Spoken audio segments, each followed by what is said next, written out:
Hey guys, my name is Big Tito, and welcome back to From the Depths. Now, unfortunately, the episode that I just recorded, in which we started our campaign against the Onyx Watch, was corrupted. Now, thankfully, I had this problem once before, and I know what caused it, and I fixed it, but that didn't help me to actually get that recording back. So, because I'm just about out of time for today, what I am going to do is I'm going to do a quick tour of what is in our new airship, the Rock, because I realized that in the build of this ship, I showed really the structure of it, but I didn't really talk about the inner workings of it.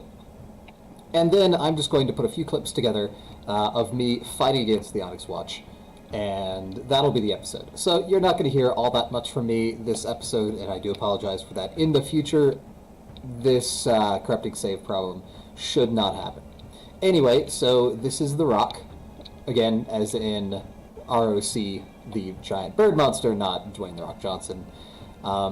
It's got 4 of these missile turrets on top. Now, these are on 2-axis turrets, but I have restricted them to where they can only move up and down a little bit, and that way they can aim just a bit, but they can't aim so far down that they can shoot the ship itself. Small autocannon here, I think it's 88 millimeters, but it's got a pretty reliable rate of fire. On the bottom, we have our main guns.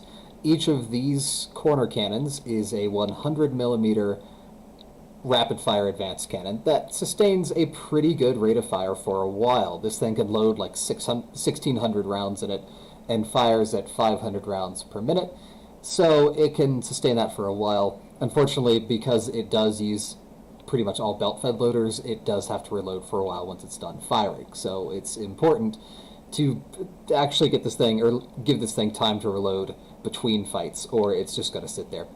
I've got these 2 cram cannons here. Now, these essentially are the same cram cannons as the cram cannons on the Owlbear. Basically built the same, it's just each one of these is 1 and not 2.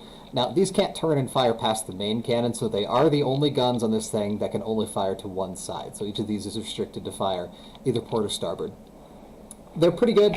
I'm very tempted to replace them with the auto grenade launchers that the Owlbear has, because I am very pleased with that gun.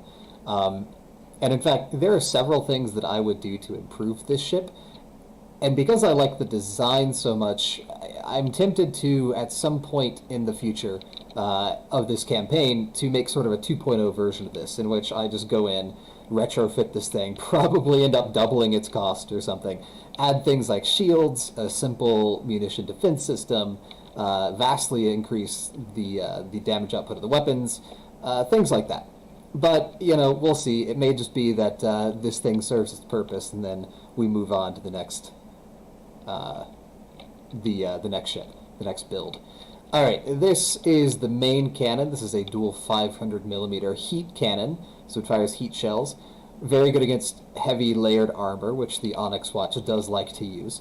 Fires at a pretty decent rate.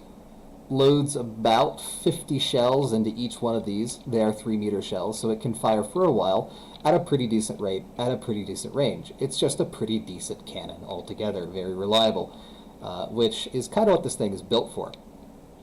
Now, in combat, like I said, I have put it up against the Deepwater, or the Onyx Watch a bit. You can see we have moved a little bit into their territory here. Didn't miss too much. I've only had 2 battles against the Onyx Watch, because I did have a few battles against the Deepwater Guard as well.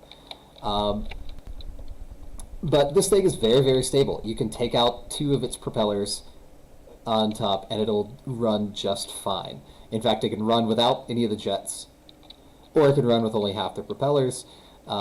In combat, it does tilt a little to the side where it's firing because of the recoil and because of the shifting of the guns.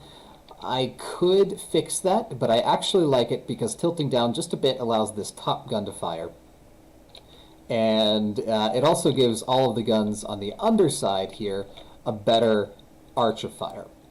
So, yeah, fairly pleased with its design, but that's pretty much enough of that.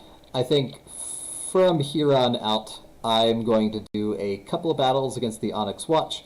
I'll clip them a little bit, might even add or replace the music. We'll see. And I will talk to you guys next time.